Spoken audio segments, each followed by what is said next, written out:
ನಮಸ್ಕಾರ ವೀಕ್ಷಕರೇ, ಎಲ್ಲರಿಗೂ ಸನ್ನೀಸ್ ಕಿಚನ್ಗೆ ಸ್ವಾಗತ. ನಾನು ನಿಮ್ಮ ಸಂಧ್ಯಾ ರಘು. ಇವತ್ತೊಂದು ಸೂಪರ್ ಟೇಸ್ಟಿಯಾಗಿರುವಂಥ ಅಷ್ಟೇ ಹೆಲ್ದಿಯಾಗಿರುವಂಥ ರೆಸಿಪಿಯೊಂದಿಗೆ ನಿಮ್ಮ ಮುಂದೆ ನಾನು ಬಂದಿದ್ದೀನಿ. ಅದೇ ಪನ್ನೀರ್ ಡ್ರೈ. ಇದು ಮಾಡೋದು ಕೂಡ ತುಂಬ ಈಸಿ, ಹಾಗೆ ಆರೋಗ್ಯ ಕೂಡ ತುಂಬ ಒಳ್ಳೆಯದು. ಯಾಕೆಂದರೆ ಇದರಲ್ಲಿ ಪ್ರೋಟೀನ್ಸ್ ಇರೋದ್ರಿಂದ.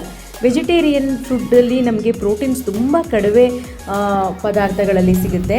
ಸೊ ಅದರಲ್ಲಿ ಈ ಪನ್ನೀರು ಕೂಡ ಒಂದು. ನಾನಿಲ್ಲಿ ಸುಮಾರು 200 ಗ್ರಾಮಷ್ಟು ಪನ್ನೀರನ್ನ ತೊಗೊಂಡಿದ್ದೀನಿ. ಇದನ್ನೆಲ್ಲ ನಾನು ಕ್ಲೀನಾಗಿ ಸ್ಲೈಸಾಗಿ ಕ್ಯೂಬ್ಸಾಗಿ ಕಟ್ ಮಾಡ್ಕೊತೀನಿ. ನೀಟಾಗಿ ಇದನ್ನು ನಿಮಗೆ ಎಷ್ಟು ಸೈಜ್ ಬೇಕೋ ಅಷ್ಟು ನೋಡಿಕೊಂಡು ಕಟ್ ಮಾಡ್ಕೊಳ್ಳಿ.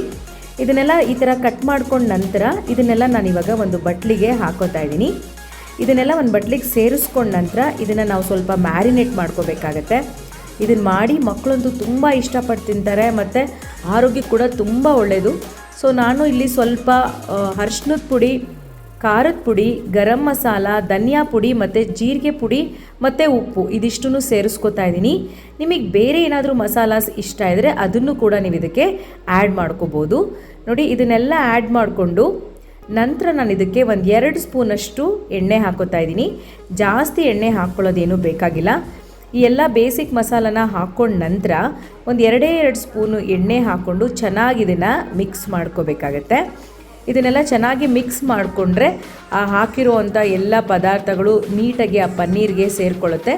ಸೊ ಎಣ್ಣೆನೂ ಹಾಕ್ಕೊಂಡಿದ ನಂತರ ಚೆನ್ನಾಗಿ ಇದನ್ನು ಮಿಕ್ಸ್ ಮಾಡಿ ಒಂದು 2 ರಿಂದ 3 ನಿಮಿಷ ನಾವು ಹಾಗೆ ಇಟ್ಟರೆ ಸಾಕಾಗತ್ತೆ. ನೀಟಾಗಿ ಅದೆಲ್ಲ ಕ್ಲೀನಾಗಿ ಪನ್ನೀರ್ಗೆಲ್ಲ ಹಾಕಿರುವಂಥ ಮಸಾಲ ಪದಾರ್ಥ ಎಲ್ಲ ಚೆನ್ನಾಗಿ ಹಿಡ್ಕೊಳ್ಳುತ್ತೆ. ಅಲ್ಲಿವರೆಗೂ ನಾವು ಅದನ್ನು ಸ್ವಲ್ಪ ಒಂದು 2-3 ನಿಮಿಷ ಇಟ್ಕೊಂಡ್ರೆ ಸಾಕಾಗುತ್ತೆ.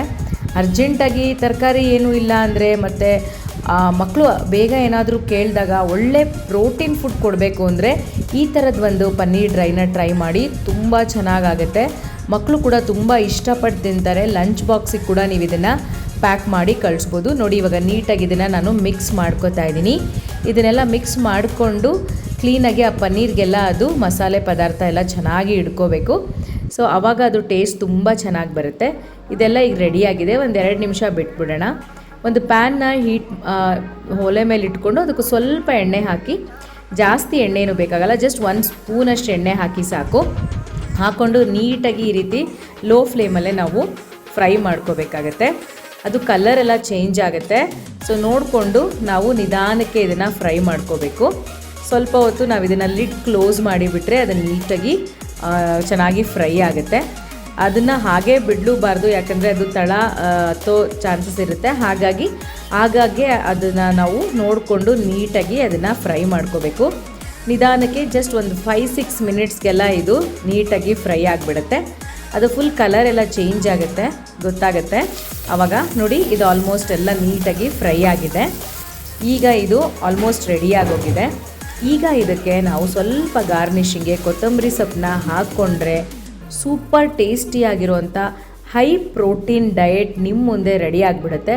ಯಾರಾದರೂ ವೆಯ್ಟ್ ಲಾಸ್ ಎಲ್ಲ ಟ್ರೈ ಮಾಡ್ತಾಯಿದ್ರೆ ಸೊ ಈ ಥರದ್ದು ಒಂದು ಪ್ರೋಟೀನ್ ರೆಸಿಪಿನ ನೀವು ಮಾಡಿಕೊಂಡ್ರೆ ಅದು ನಿಮಗೆ ತುಂಬ ಆರೋಗ್ಯಕ್ಕೂ ಒಳ್ಳೆಯದು ಮತ್ತು ವೆಯ್ಟ್ ಲಾಸಿಗೆ ಕೂಡ ಹೆಲ್ಪ್ ಆಗುತ್ತೆ.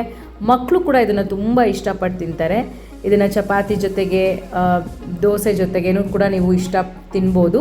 ಸೊ ಈ ಥರ ಒಂದು ಸೂಪರ್ ಟೇಸ್ಟಿಯಾಗಿರುವಂಥ ಹೆಲ್ದಿ ರೆಸಿಪಿಯೊಂದಿಗೆ ನಿಮ್ಮ ಮುಂದೆ ನಾನು ಬರ್ತೀನಿ. ಅಲ್ಲಿವರೆಗೂ ಎಲ್ಲರಿಗೂ ಸಂಧ್ಯಾ ರಘು ಮಾಡುವ ನಮಸ್ಕಾರ.